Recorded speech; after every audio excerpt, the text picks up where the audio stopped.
রাত তখন প্রায় 1টা। আমি মোটরসাইকেল চালিয়ে পাশের উপজেলা থেকে নিজের বাড়িতে ফিরছিলাম।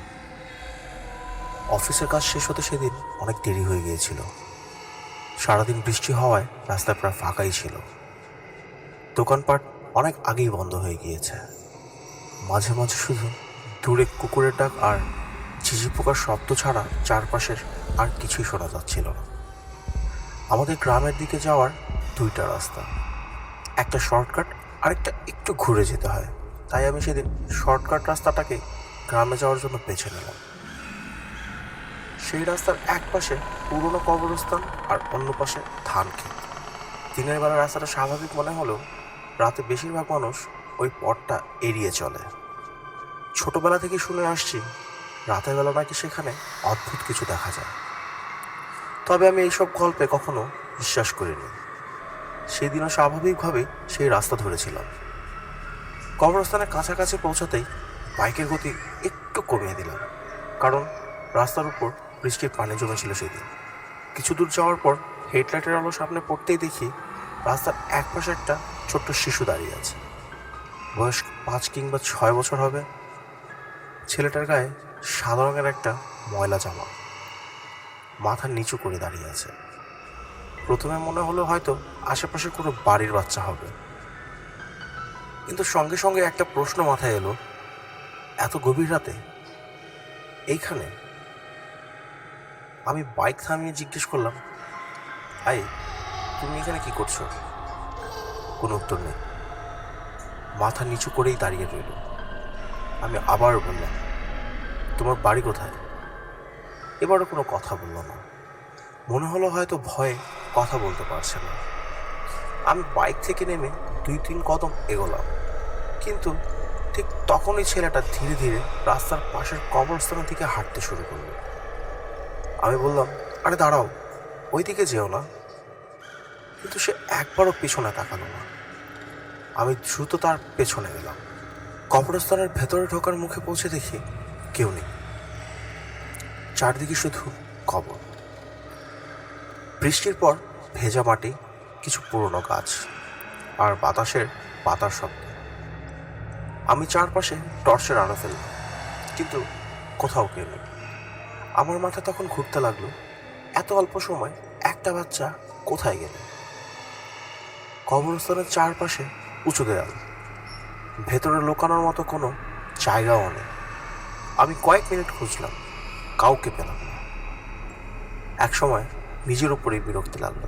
ভাবলাম হয়তো আলো আধারিতে ভুল দেখেছি। বাইকে উঠে আবার রওনা দিলাম। ঘটনাটা সেখানে শেষ হলেই হয়তো আজ কাউকে বলতাম না, কিন্তু আসল ঘটনা শুরু হয়েছিল তার 2 দিন পর। সেদিন সন্ধ্যায় চায়ের দোকানে বসে এলাকার কয়েকজনের সঙ্গে গল্প করছিলাম।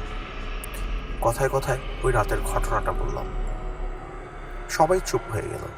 তারপর একজন বয়স্ক মানুষ ধীরে ধীরে আমাকে জিজ্ঞেস করলেন, তুমি কি ছেলেটার মুখ দেখেছিলে? আমি বললাম, না, একবারও মুখ তুলেনি।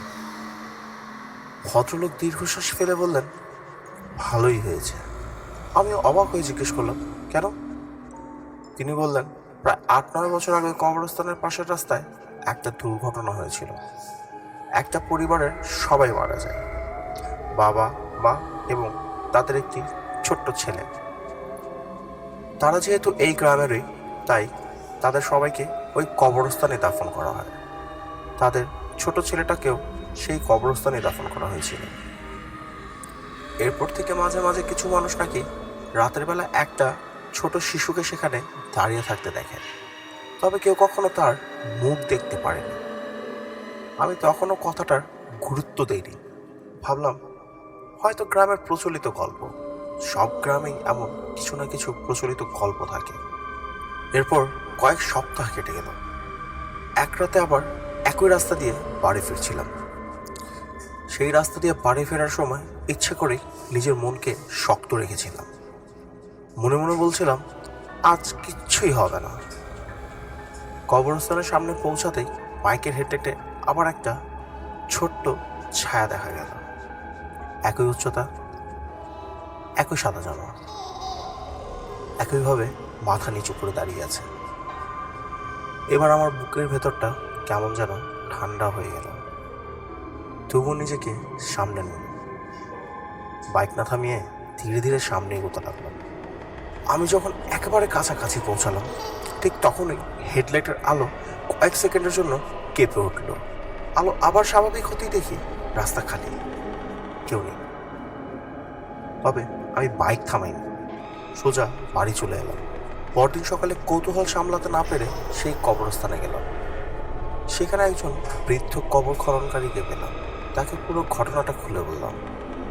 তিনি কিছুক্ষণ চুপ করে থেকে বললেন, বাবা, আমি 40 বছরেরও বেশি সময় ধরে এই কবরস্থানে কাজ করি। অনেক মানুষ এসে একই ধরনের কথা বলেছে, কিন্তু আমি নিজের চোখে কখনো কিছু দেখিনি। আমি বললাম, তাহলে সবাই কি মিথ্যা বলছে? তিনি মাথা নেড়ে বললেন, সে এটা বলতে পারবো না, তবে রাতের আধার মানুষের মনকে অনেক কিছু কল্পনা করতে বাধ্য করে। আবার এমন কিছু ঘটনাও ঘটে যার ব্যাখ্যা আমাদের জানা নেই। এই কথাটাই আমার মনে সবচেয়ে বেশি দাগ কেটেছিল, কারণ তিনি একবারও বলেনি যে সেখানে ভূত আছে, আবার এটাও বলেননি যে সবই মিথ্যে। কয়েক মাস পরে আরেকটি ঘটনা ঘটে। আমার এক বন্ধু শহর থেকে আমাদের বাসায় বেড়াতে আসে, তাই আমরা সারাদিন পুরো গ্রাম বাইকে করে ঘুরে বেড়াচ্ছিলাম। সারাদিন ঘুরতে ঘুরতে যখন সন্ধ্যা গড়িয়ে রাত চলে আসে, তখন আমরা দুজন বাইকে করে সেই রাস্তা ধরেই বাড়িতে ফিরছিলাম। তবে সেদিন আমি ইচ্ছে করেই তাকে আগের কোনো ঘটনা বলিনি। কবরস্থানের কাছাকাছি পৌঁছাতেই সে হঠাৎ আমার কাঁধে চাপড় মেরে বলল, এই, সামনে একটা বাচ্চা দাঁড়িয়ে আছে না?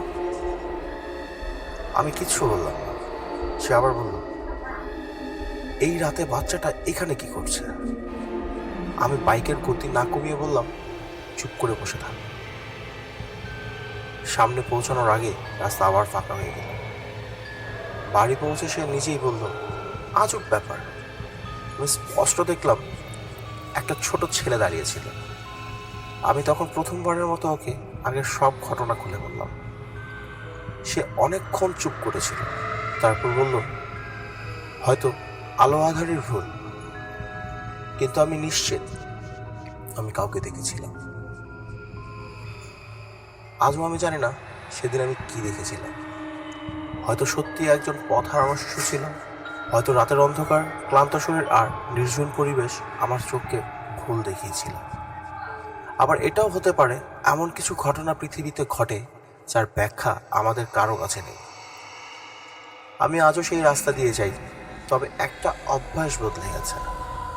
কবরস্থানের সামনে পৌঁছালে আমি আর কখনো রাস্তার পাশে দাঁড়িয়ে থাকা কোনো ছায়ামূর্তির দিকে দ্বিতীয়বার তাকাই না। কারণ আমি জানি, কিছু প্রশ্নের উত্তর খুঁজতে যাওয়ার চেয়ে সেগুলোকে প্রশ্ন হিসেবে রেখে দেওয়াই অনেক বেশি ভালো। আজকের গল্পটি এখানেই শেষ। মনে রাখবেন, পৃথিবীর প্রতিটি রহস্যের উত্তর মানুষের জানা নেই। কিছু ঘটনা সময়ের সঙ্গে হারিয়ে যায়, আর কিছু গল্প আজও অন্ধকারের আড়ালেই থেকে যায়। যদি আপনার জীবনেও এমন কোনো বাস্তব, রহস্যময় বা ভৌতিক অভিজ্ঞতা ঘটে থাকে, তাহলে কমেন্টে জানাতে পারেন।